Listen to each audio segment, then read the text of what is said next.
स्वागत है दोस्तों।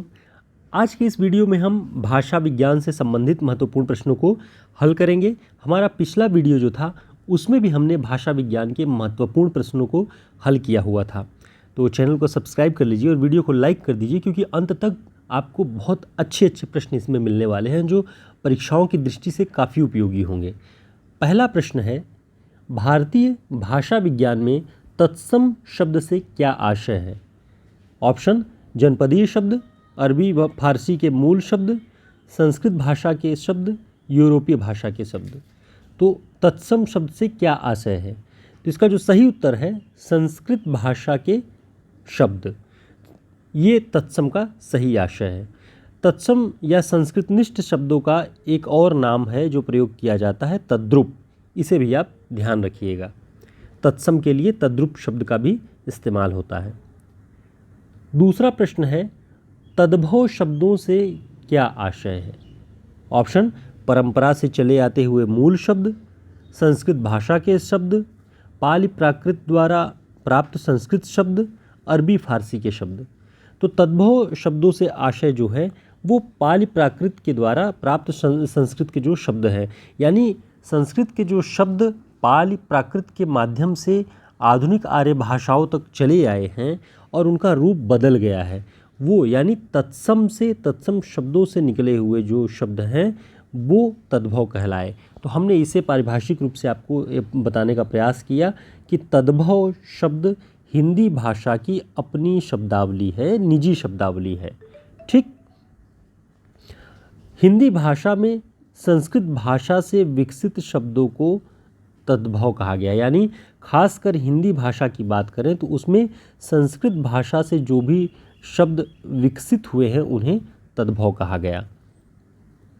अगला प्रश्न, हिंदी भाषा में देशज या देशी शब्दों से आशय क्रम में कौन सा तर्क गलत है? आपको गलत तर्क खोजना है कि देशी या देशज शब्दों के लिए कौन सा तर्क गलत है। ऑप्शन: स्थानीय या देशज भाषा, ये बात सही है देशज शब्दों के संदर्भ में।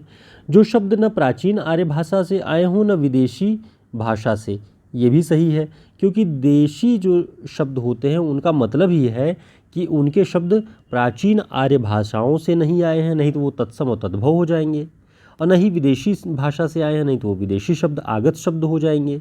इसलिए देश में जो शब्द उत्पन्न होते हैं हमारे देश की भाषा में, लोक व्यवहार की भाषा में, वही शब्द देशज होते हैं। तीसरा ऑप्शन है, व्याकरण सम्मत शब्दों से इतर जनसाधारण की भाषा के शब्द।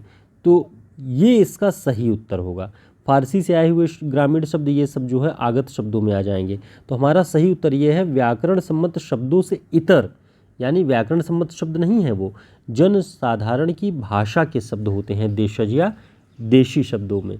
तो आपको ये समझ में आया होगा कि आप जानते तो ज़रूर हैं तत्सम, तद्भव और देशज, लेकिन इस तरह की जब कुछ तर्कों में उलझा करके पूछ लिया जाएगा तो थोड़ी दिक्कत होती है पहचानने में, इसलिए आप इसे अच्छे से ध्यान से देखिएगा।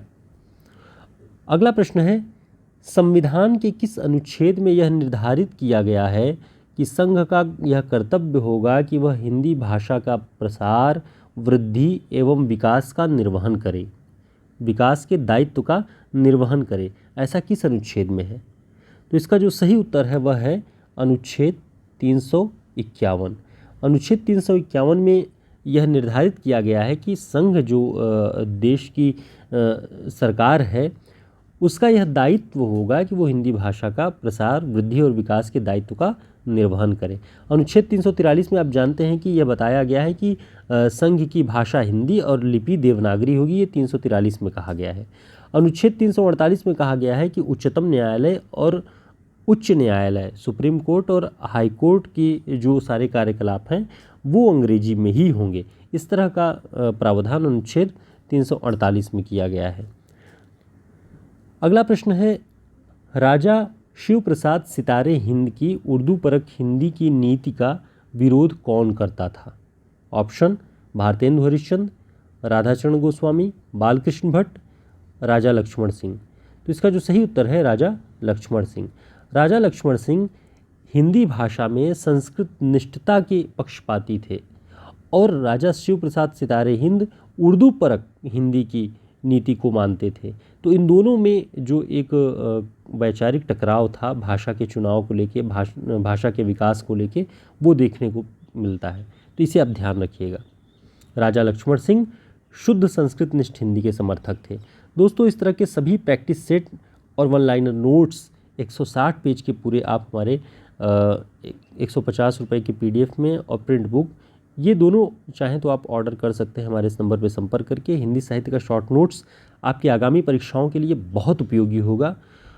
उत्तराखंड LT की परीक्षा, BPSC या UGC नेट किसी भी परीक्षा में ये काफ़ी उपयोगी अब तक सिद्ध हुआ है, क्योंकि कई सारे प्रश्न बार बार परीक्षाओं में पूछे जा रहे हैं।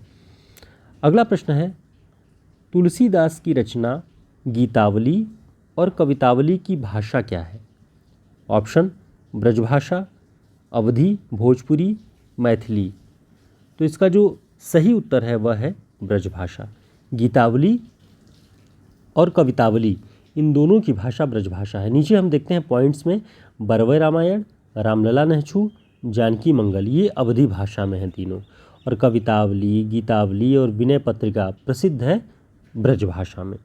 ठीक। अगला प्रश्न है, हिंदी साहित्य का अतीत पुस्तक कितने भागों में प्रकाशित है? तो इसका जो सही उत्तर है वह है 2। इसके रचनाकार विश्वनाथ प्रसाद मिश्र हैं। इन्होंने रीतिकाल को श्रृंगार काल नाम दिया है। इनकी और जो प्रसिद्ध पुस्तकें हैं, बिहारी की वाग विभूति, हिंदी में नाट्य साहित्य का विकास आदि प्रसिद्ध पुस्तकें हैं। ठीक। अगला प्रश्न देखते हैं, नया साहित्य नए प्रश्न, इस पुस्तक के रचनाकार कौन हैं?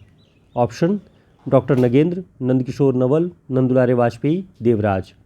तो इसका जो सही उत्तर है नंदुलारे वाजपेयी। नया साहित्य नए प्रश्न।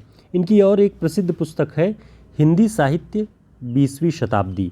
तो इसे ध्यान रखिएगा, नया साहित्य नए प्रश्न, नंदुलारे वाजपेयी। अब इसी से जुड़ा हुआ एक और प्रश्न है, नई समीक्षा नए संदर्भ, इस पुस्तक के लेखक कौन हैं? इस आलोचनात्मक पुस्तक के लेखक कौन हैं? इसका जो सही उत्तर है डॉक्टर नगेंद्र। नई समीक्षा नए संदर्भ। तो ये दोनों पुस्तकें बहुत इंपॉर्टेंट हैं और मिलते जुलते नाम से आपको कन्फ्यूज़न हो सकता है, इसे आप ध्यान रखिएगा ताकि कोई कन्फ्यूज़न बची न रहे। अगला प्रश्न है, सहज साधना, सहज साधना पुस्तक के लेखक कौन हैं? 1963 में प्रकाशित हुई ये पुस्तक। ऑप्शन श्याम सुंदर दास, पीताम्बर दत्त बर्थवाल, हजारी प्रसाद द्विवेदी, धर्मवीर भारती। तो इसका जो सही उत्तर है आचार्य हजारी प्रसाद द्विवेदी। सहज साधना 1963 में हजारी प्रसाद द्विवेदी जी ने लिखा। उम्मीद है दोस्तों 10 प्रश्नों का ये प्रैक्टिस सेट आपके लिए काफ़ी उपयोगी होगा, जिसमें भाषा विज्ञान से लेकर के समीक्षा के कुछ महत्वपूर्ण पुस्तकों के बारे में भी हमने जिक्र किया हुआ है। तो आगे हम ऐसे ही कुछ और महत्वपूर्ण प्रैक्टिस सेट के साथ आपसे मिलते रहेंगे और नियमित हम अभी उत्तराखंड की जो परीक्षाएं होने वाली हैं उसके लिए नियमित 10 प्रश्न सुबह, 10 प्रश्न शाम में, यानी 20 प्रश्नों का प्रतिदिन आपका प्रैक्टिस सेट, और सारे के सारे प्रश्न नए होंगे, ये गारंटी है, और काफ़ी उपयोगी होंगे। इस दृष्टि से हम आपको पूरी क्लासेस प्रोवाइड कराएंगे। तो बने रहिए, जुड़े रहिए, चैनल को सब्सक्राइब कर लीजिए, वीडियो को लाइक कर दीजिएगा। जो भी आपकी राय हो कमेंट बॉक्स में ज़रूर बताएं। धन्यवाद, नमस्कार।